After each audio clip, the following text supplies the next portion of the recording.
So that her strong side moves first, Deborah places the wheelchair on her right side. For safety, Deborah locks both wheels and moves the footrest out of the way.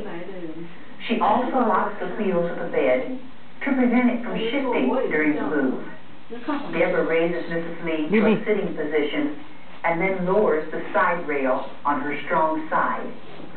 Deborah then helps her to sit on the side of the bed by putting one arm under her shoulder and the other under her knees. Deborah turns Mrs. Lee toward her by bringing her legs over the side of the bed until her feet touch the floor. Deborah lets Mrs. Lee sit on the side of the bed for 2 minutes before continuing the procedure. She provides needed support and asks if she feels dizzy, short of breath, or has any pain. Deborah continues with the procedure if Mrs. Lee says she feels okay. If she doesn't, Deborah helps her to lie back down and ensures her safety by putting up the side rails. She then immediately reports the situation to the nurse.